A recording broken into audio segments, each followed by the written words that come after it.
रावण का राजतिलक। राज्याभिषेक के बाद राक्षस राज रावण अपने भाइयों के साथ वहां रहने लगा। इसके बाद उसे अपनी बहन शूर्पणखा के विवाह की चिंता हुई।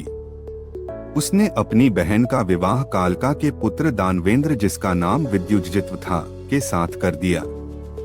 हे राम, विवाह हो जाने के बाद एक दिन रावण शिकार करने के लिए वन में गया। वहां पर उसने दिति के पुत्र मय को देखा। मय के साथ एक सुंदर कन्या को देखकर रावण ने पूछा, आप कौन हैं जो इस मनुष्य तथा पशुहीन जंगल में रह रहे हैं? इस सुंदर कन्या के साथ आप इस वन में किस उद्देश्य के कारण रह रहे हैं? हे राम, रावण के यह पूछे जाने पर मय ने कहा, मैं आपको अपना संपूर्ण वृत्तांत सुनाता हूँ।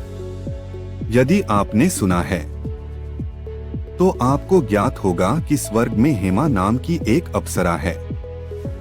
जैसे पुलोम दानव ने अपनी पुत्री इंद्र को सौंप दी थी, उसी प्रकार देवताओं ने वह अप्सरा मुझे सौंप दी। उसमें आसक्त होकर मैं उस अप्सरा के साथ 1 सहस्र वर्ष रहा।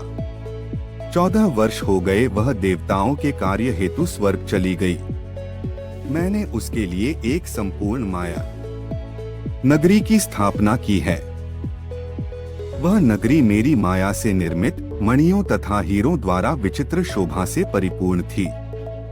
अब तक मैं अपनी पत्नी के वियोग में उसी नगरी में रहा करता था। मैं उसी नगरी को छोड़कर अपनी कन्या के साथ इस वन में चला आया हूँ। हे राजन, यह मेरी पुत्री है जो उसी की कोख से जन्मी है।